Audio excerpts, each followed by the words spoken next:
नमस्कार दोस्तों, कैसे हैं आप सब लोग। हम लोग डिस्कस कर रहे थे जनरल एक्सेप्शन, जनरल डिफेंस। पिछली वीडियो में हम लोग सेक्शन 92 तक डिस्कस कर चुके थे। आज हम लोग डिस्कस करेंगे सेक्शन 93, 94 और 95। तो शुरू करते हैं। 93 क्या बोलता है? Communication made in good faith. कोई भी एक आदमी अगर किसी आदमी से कुछ कम्युनिकेट करता है, कोई भी ऐसी कुछ भी ऐसी बात कम्युनिकेट करता है जो कि गुड फेथ में हो, उस आदमी के भले के लिए ही हो। एक आदमी कुछ कम्युनिकेट कर रहा है, कुछ बात बता रहा है उस आदमी के भले के लिए, और उस बात सुनकर उस आदमी को कुछ हो जाता है, तो ये कोई ऑफेंस नहीं है, इस आदमी को सज़ा नहीं मिलेगी। जैसे कि एक इलस्ट्रेशन दिया हुआ है कि एक सर्जन है, उसने अपने पेशेंट को बोला कि बेटा तू ज़्यादा दिन तक ज़िंदा नहीं बचेगा। अब उसने ये सोचा होगा कि यार मैं उसको बता दूं कि ज़्यादा दिन तक नहीं है, तो जो भी काम हो घर वालों का, मम्मी पापा का, सब कुछ देख ले, जो भी है सब कुछ व्यवस्था जमा दे। अब ऐसा तो उसने गुड फेथ में बताया सर्जन ने, लेकिन अब जो पेशेंट था वो सहन नहीं कर पाया, तो उसी टाइम पे मर गया वो। तो यहाँ पर जो सर्जन है उसकी कोई गलती नहीं, उसने तो गुड फेथ में ही बताया था। अब जैसे कि एक आदमी है एक आदमी है, उसने बी को बोला कि भाई तेरे पापा को हार्ट अटैक आ गया, वो इस हॉस्पिटल में है। ठीक है, अब उसने तो गुड फेथ में ही बताया, सर कम्युनिकेशन ही तो कि भाई जल्दी चल, पापा हॉस्पिटल में हार्ट अटैक आ गया। अब ये सुन के जो बी है उसको हार्ट अटैक आ जाता, वो उसी टाइम मर जाता। तो यहाँ पे एक ही गलती थोड़ी है, जो भी बताया उसने गुड फेथ में बताया था। तो ये था एक और जनरल डिफेंस। अब आते हैं हम लोग सेक्शन 94 के ऊपर। 94 क्या बोलता है, और अच्छा समझने वाला सेक्शन है। Act to which a person is compelled by threat. Act to which a person is compelled by threat.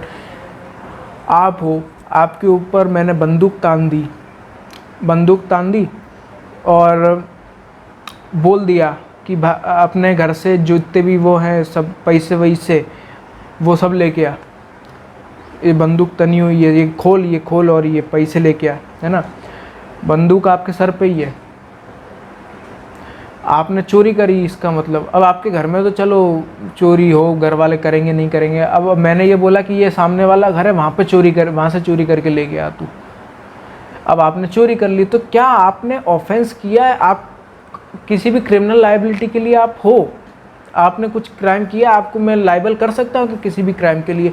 तो ये सेक्शन यहाँ पर आपको प्रोटेक्ट करता है। ये बोलता है कि अगर किसी भी आदमी के ऊपर अगर जान का खतरा है और वो जान मतलब उसी टाइम जान का मतलब उसी टाइम मरने का वो हो, ऐसा नहीं कि चोरी कर देना, मैं कल मार दूंगा, नहीं तो तेरे को मैं परसों मार दूंगा, मैं तुझको, उसी टाइम पे मरने का खतरा इमीडिएट हो। मरने का खतरा मतलब जो डेथ हो वो इंस्टेंट हो, तुरंत हो कि यार चोरी कर, नहीं तो मार दूंगा। अगर कोई आदमी को खतरा मतलब जान का खतरा, ऐसा नहीं कि मैं मार दूंगा, ये साफ साफ लिखा है जान का खतरा होना चाहिए और उसी टाइम होना चाहिए। अगर किसी आदमी को जान का खतरा है और तुरंत उसी टाइम मार देगा और आपसे बोला है कि ये काम कर, और आपने वो काम कर दिया, वो क्राइम कर दिया, तो आप उस क्राइम के लिए लायबल नहीं हो। लेकिन कब आप लायबल हो? आप मर्डर नहीं कर सकते किसी का, आप स्टेट के खिलाफ, गवर्नमेंट के खिलाफ कोई क्राइम नहीं कर सकते। समझ रहे हैं आप मैं क्या बात कर रहा हूँ? आप बस मर्डर नहीं कर सकते और वो क्राइम नहीं कर सकते स्टेट या गवर्नमेंट के खिलाफ जिसकी पनिशमेंट मर्डर है, जिसकी पनिशमेंट मर्डर है, और मतलब फांसी है, डायरेक्ट सीधा मर्डर क्या, डेथ है, फांसी है, और आप मर्डर नहीं कर सकते। बस ये दोनों चीज़ें नहीं कर सकते, बाकी आप कुछ भी कर सकते हो। और आपने कुछ भी किया है तो वो आप उसके लिए जस्टिफाइड हो, आप सेक्शन 94 के अंदर प्रोटेक्टेड हो। लेकिन एक और चीज़ क्या है कि आपने खुद ही अपने आप को किसी ऐसी सिचुएशन में कर लिया है। जैसे कि इसी में एक एक्सप्लेनेशन है कि आपने कोई ही एक गैंग ज्वाइन कर ली, डेकॉइट की गैंग ज्वाइन कर ली, आपने अपने मन से करी थी, किसी ने फोर्स नहीं किया था आपको, आपने गैंग ज्वाइन कर ली, ठीक है। अब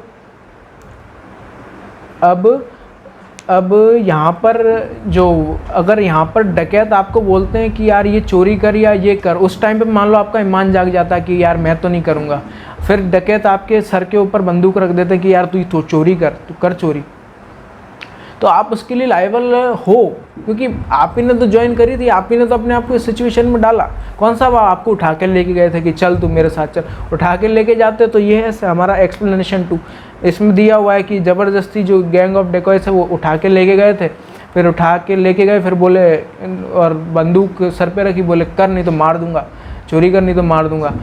ये इसमें आप सेक्शन 94 में कवर हो, लेकिन ऊपर आप अपने मन से ही अपनी इस ऐसी सिचुएशन में फंसे हो आप, कोई क्या करे, कोई कुछ नहीं कर सकता। आप ही ने किया जो भी किया है, भुगतो।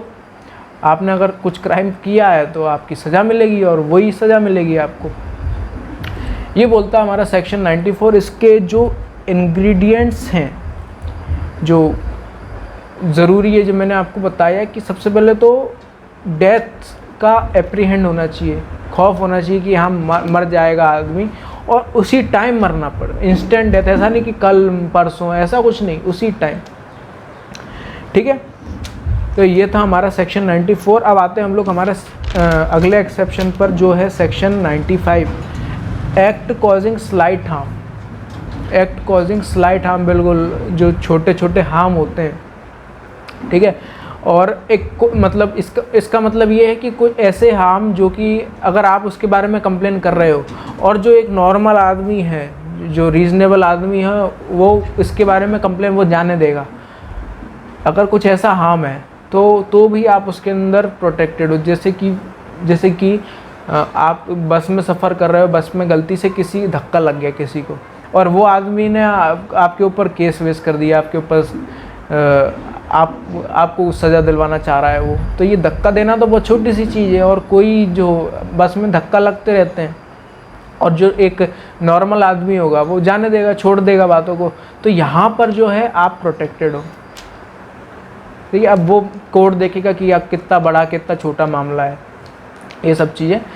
ये अगर छोटा चीज़ है, छोटी बात है, तो इस सेक्शन 95 के अंदर आप प्रोटेक्टेड हो। ये बोलता है हमारा सेक्शन 95, और यहाँ पर ख़त्म होती है हमारी वीडियो। आशा करता हूँ आपको समझ में आया होगा। अब मिलेंगे किसी अगली वीडियो के साथ, तब तक के लिए थैंक यू वेरी मच।